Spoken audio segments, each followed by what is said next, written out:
हमर सैया जी का रस पलानी में छोट कदे बड़ा दादा तह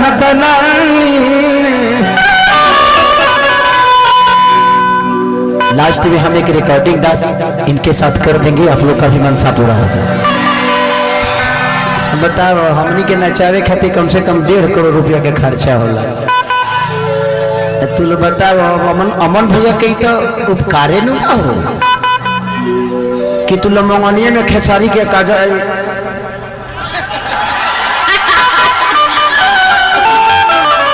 खेसारी के अक्षरा के देख लेते रहो, पकड़ा गए आप तो। देख लीजिए कहाँ कहाँ पलांटी मारते हैं, कभी इधर कभी उधर कभी उधर। लेकिन इनके लिए गाना गाना चाहता हूं कि तोहरा बिना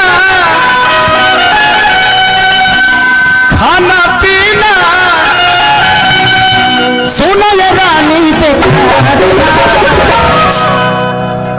एगो हमर दिल ए जान है तीनों तहार हा। लेकिन ये गाना मैं आप सबके लिए गाना चाहता हूं क्योंकि हमारे जैसे देखिए नेता और अभिनेता जनता के बदौलत ही कोई बनता है। आज अगर अमन भैया अपने आप से ज्यादा टाइम अगर देते हैं तो आप सबके बीच में देते हैं, हम अपने परिवार से ज्यादा टाइम अगर देते हैं तो आपके मनोरंजन के लिए देते हैं। हमारे खती होली दीपावली करवा चौथ कोनो पर्वे ना रहे, इनके घर में अगर त्योहार होती होगी तो आप लोग एक बार नेता बन के देखिए, एक बार अभिनेता बन के देखिए, आपको अपने परिवार से दूर रहना पड़ेगा क्योंकि इतने बड़ा परिवार जिसके साथ होगा उसके लिए एक परिवार की क्या अहमियत होगी। तो हमारे जीवन में आप ही परिवार है, मैं वही कह रहा हूं। अब हमारे 15 के जन्मदिन है, यही 15 के हमारे मेहरारू कहलस की कहाँ रहे, हम कहे हमारा पते नहीं कि हम कहाँ रहे, तोरा जहाँ रहे कहीं रह जाइए। जिंदगी हमारा बर्थडे हमारी त्योहार 18 तारीख को मेरा एक शो है जो कि मैं इंडिया से बाहर है। अब बताइए 18 तारीख को होली है और मैं शो करने जा रहा हूँ सिर्फ इसलिए क्योंकि वहां आप जैसा परिवार और आप जैसे भाई हमें मिलेंगे खेसारी को सुनने के लिए। इस आदमी के पीछे इनकी बीवी है, बहन है, माँ है, बाप है, इनका अपना समाज है, बट नहीं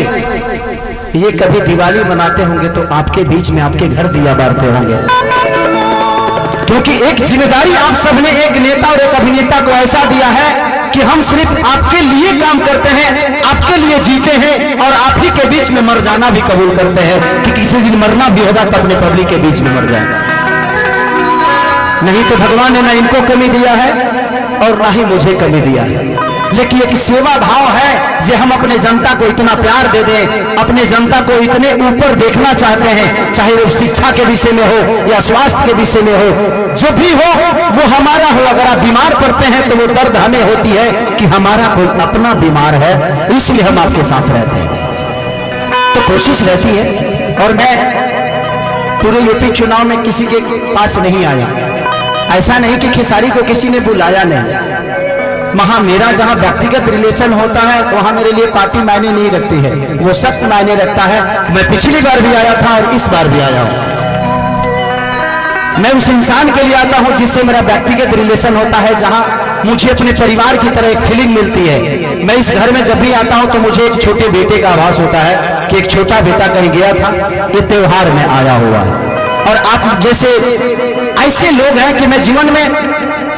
हम कैसे रह जाइए, तू लोग देख ले कि हम कोट पैंट बहुत कम पहनी ले, हम हाफो पैंट पर प्रोग्राम कर दिले, हाफ पैंट पर अंदर बियर पहना खिसिया लमन, हाफ पैंट पर मैं कार्यक्रम करता हूं क्योंकि मैं जानता हूं कि आप ही ने ये पैंट दिया, ये शर्ट दिया है, इस धरती पे इस जीवन में मेरे पास जो भी ये सब आपका चंदा दिया हुआ चीज है। और मैं अमन भैया के लिए इसलिए अपील करता हूं क्योंकि जो मैं आप सबको वचन देता हूं ये पूरा करते हैं ना। अगला बार से ज्यादा से वोट से जीते के होई 1 लाख पर ना तहाला करके बता दो एक बार। यस कितना हरबीना खाना पीना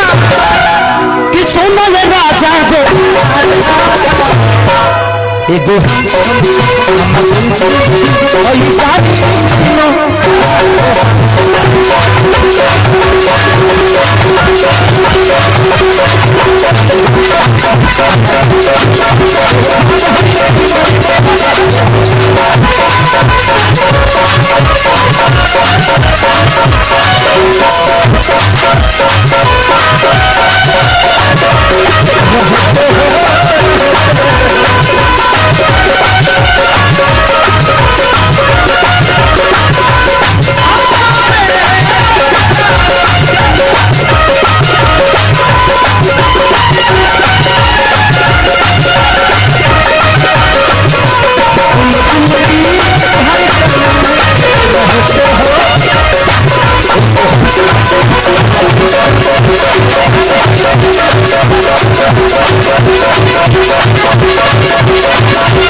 पूरे 5 साल बाद हम अक्षरा जी के साथ काम किए थे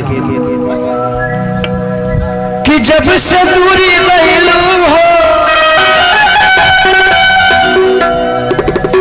काहे तना तू बरैलू हो कधैले में कवनो बीमारी हो पूछता तो हंसे खेसारी हो कि जब से दूरी हो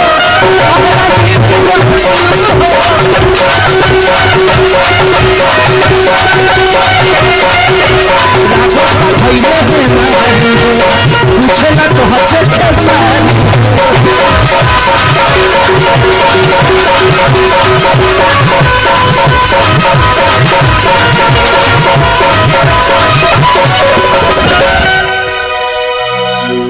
कि लगाइला न तनवा आई के नवा तनवा अमन भाई के परचा एगो हम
कि बाड़े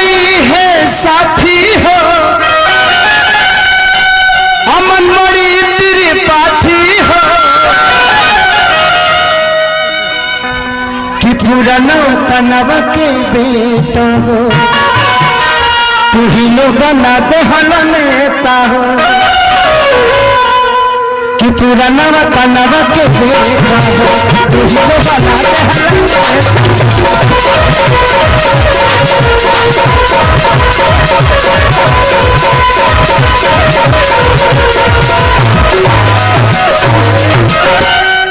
कि कहीं से कहोगी पूरी न रोगी अरे रही तला के बेकार देखो हम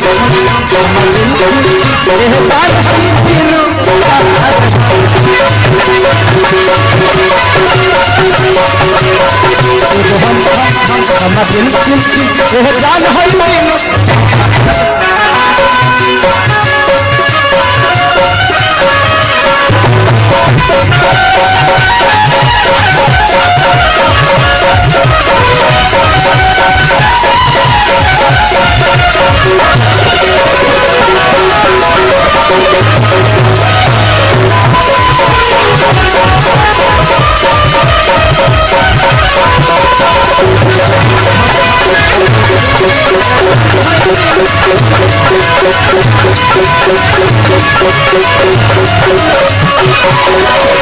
लड़का लास्ट में कहा था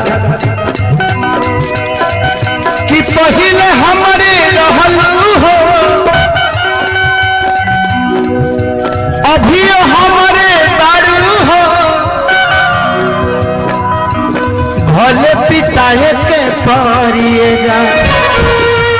खाए के परी झाड़ू हो पहले हमारे रहल हो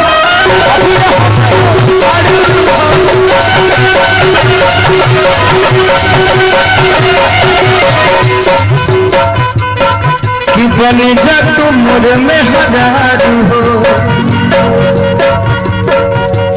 भलखी जाई हाजा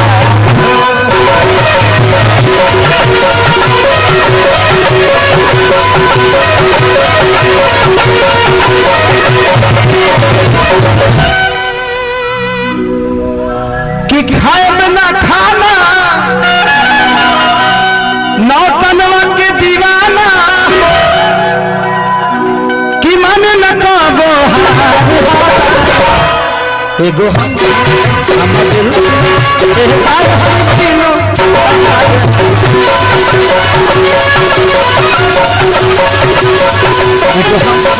हमर दिल तेरे जान है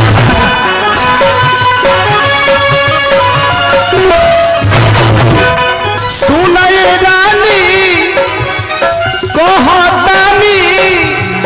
कि तोरा बिना जिंदगी बेकार एगो हमर दिल बेकार